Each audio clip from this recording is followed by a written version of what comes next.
बीच Bharatiya Janata party के वरिष्ठ नेता, पूर्व केंद्रीय मंत्री और प्रखर प्रवक्ता आदरणीय रविशंकर प्रसाद जी हैं। मेरा विनम्र निवेदन है माननीय रविशंकर प्रसाद जी से आपको संबोधित करें।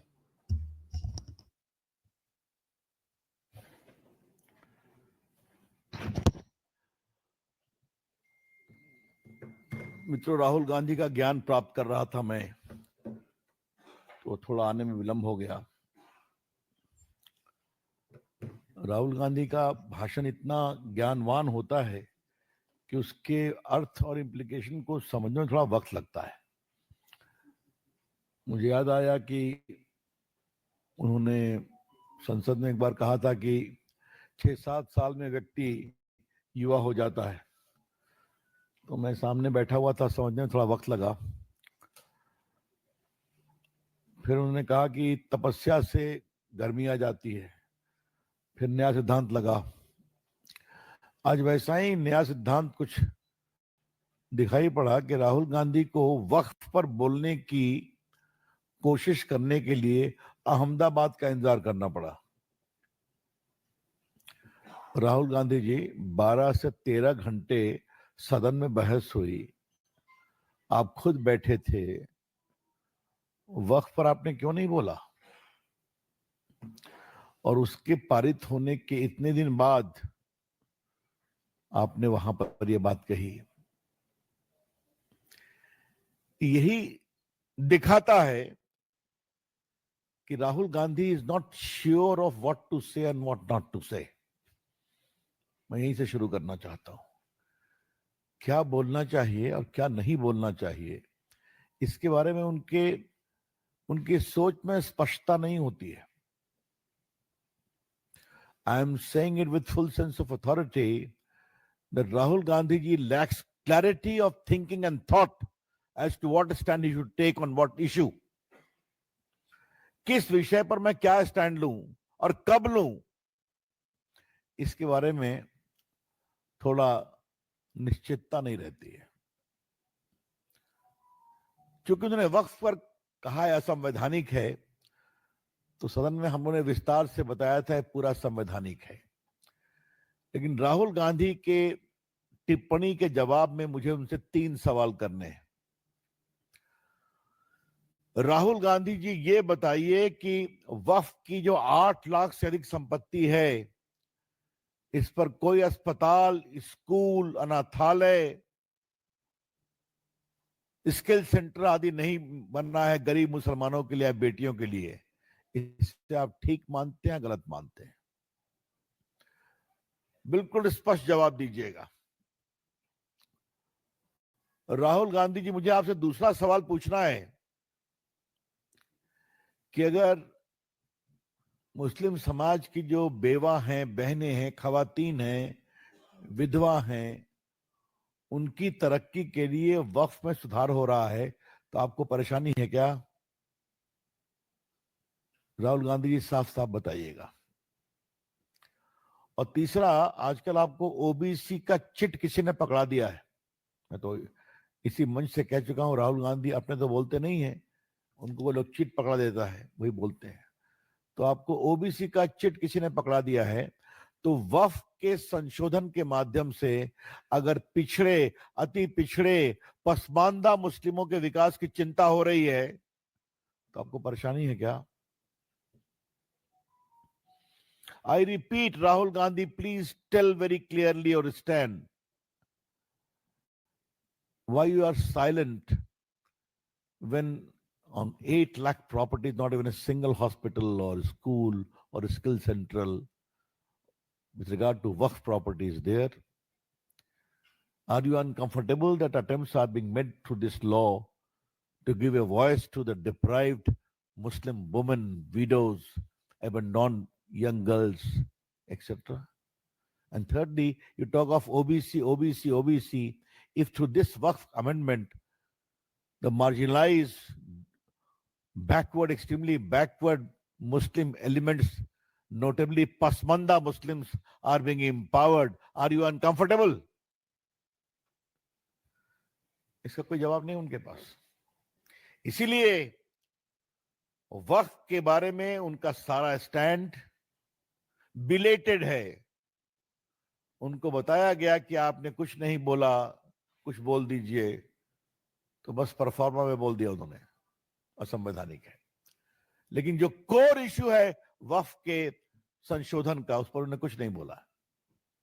इसलिए पार्टी की ओर से हम बहुत विनम्रता से राहुल गांधी से ये 3 सवाल उठाना चाहते हैं वक्फ के बारे में।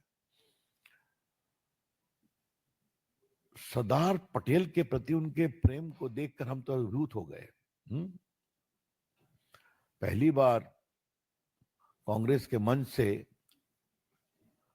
पटेल की चिंता की गई, अच्छी बात है, लेकिन उसी मंच से यह कहा गया कि सोनिया गांधी हिंदुस्तान है, राहुल गांधी हिंदुस्तान है। कहा गया ना, वीडियो है ना, देखिए वीडियो भी है हमारे पास। जिस कांग्रेस ने अपने एक अधिवेशन में संभवतः पहली बार सरदार पटेल को याद किया, सोनिया गांधी हिंदुस्तान, देखिए एक बार बस बोलूंगा, आप बस बोल देना बंद करो। हमें। अरे आवाज, बस बंद कर दो, हो गया, दोनों देख लिया। हम तो बिना किसी प्रूफ के बोलते नहीं है। जब ये नारा लग रहा था तो रोकने की भी कोशिश नहीं की गई। राहुल गांधी जी, मैं आपको याद करूंगा, हम लोग जेपी मूवमेंट के सिपाही थे और इमरजेंसी के खिलाफ लड़ रहे थे, नए नए कॉलेज में आए थे, तो एक नारा लगा था, कांग्रेस के अध्यक्ष थे देवकांत बरुआ, जर्नलिस्ट को बताना चाहेंगे, Indira is India and India is Indira.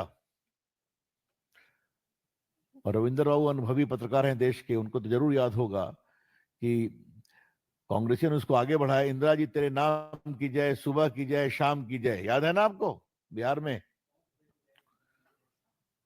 और अभी तक याद नहीं किया क्या हुआ इंदिरा जी का इमरजेंसी के बाद। फिर वही सोनिया जी हिंदुस्तान, राहुल जी हिंदुस्तान। मैं कांग्रेस पार्टी को सलाह देने वाला व्यक्ति नहीं हूं, लेकिन आज मैं जरूर कहूंगा, राहुल जी कुछ तो शर्म करें आपके लोग। भारत बहुत बड़ा है, भारत की गरिमा, भारत की प्रतिष्ठा, भारत की विरासत हम सबों से बहुत बड़ी है, हर पार्टियों से बड़ी है। और आज वो नारा लग रहा है आपके मंच पर।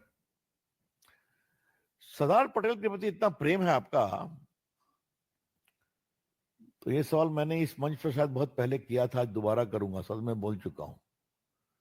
सरदार पटेल मरे 1950 में, उनको भारत रत्न कब मिला? 1991 में, आफ्टर 41 इयर्स। मैं अपने पत्रकार मित्रों से कहूंगा, इसको देश की आज की जनता और युवाओं को बताया जाए। वो देश के प्रामाणिक रत्न थे सरदार पटेल। अगर वो नहीं होते तो ये जो 550 रियासतें हैं उनका क्या होता, कितना खंड खंड होता। हम लोग कहते हैं ना कि 556 रियासतों में 555 सरदार पटेल हैंडल कर रहे थे, कोई दिक्कत नहीं हुई। एक नेहरू जी हैंडल कर रहे थे कश्मीर, बाद में मोदी जी को उसको ठीक करना पड़ा, आर्टिकल 370 समाप्त करके आज वो रास्ते पर आ गया कश्मीर। तो उनको आपने 41 साल तक क्यों नहीं दिया भारत रत्न?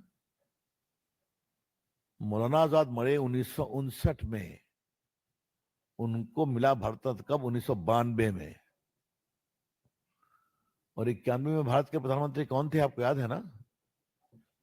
नरसिंहा राव थे ना। अगर परिवार का व्यक्ति प्रधानमंत्री होते 91 में, तो ये काम भी अटल बिहारी वाजपेयी को ही करना पड़ता। यह है इनकी छोटी सोच। नेहरू जी, इंदिरा जी के आगे सामने कोई नहीं। और आज जब हम लोगों ने सरदार पटेल को, नेताजी सुभाष चंद्र बोस को, मौलाना आजाद को प्रामाणिक प्रतिष्ठा देना शुरू की है, क्या सरदार पटेल की स्मृति बनी है? हाँ, गुजरात में दुनिया से करोड़ लोग देखने आते हैं। क्या सुभाष चंद्र बोस की प्रतिमा बनी है राजपथ पर? गर्व होता है। आपने तो कुछ नहीं किया ना। तो मजबूरी में करते हैं, तो मजबूरी में करते हैं, थोड़ा ठीक से करिए, इतना ही। और अगर सरदार पटेल की आत्मा कहीं होगी तो सोनिया गांधी हिंदुस्तान, राहुल गांधी हिंदुस्तान सुन करके उनको भी आश्चर्य लग रहा होगा, दुख भी लग रहा होगा। मित्रों, ओबीसी ओबीसी बहुत करते हैं राहुल गांधी। देखिए, राहुल गांधी के हर भाषण पर टिप्पणी करने की जरूरत भी नहीं है।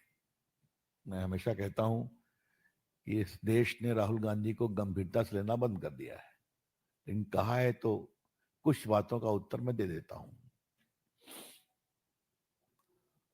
राहुल गांधी, आप ओबीसी की बात करते हैं, तो पहले ये बताइए कि कांग्रेस पार्टी के सबसे उच्च के डिसीजन मेकिंग में ओबीसी को जगह है क्या? मैं बड़ी गंभीरता से पूछ रहा हूं। वहां पर बस आपकी माता जी, आप और आपकी बहन जी, यही तीन है ना? कोई ओबीसी है क्या? ये सच्चाई है कांग्रेस पार्टी की। आज हमें गर्व है हमारे नरेंद्र मोदी जी पर कि देश के एक राष्ट्रपति माननीय रामनाथ कोविंद जी दलित समाज से आते थे और बहुत ही मर्यादा के साथ उन्होंने आचरण किया।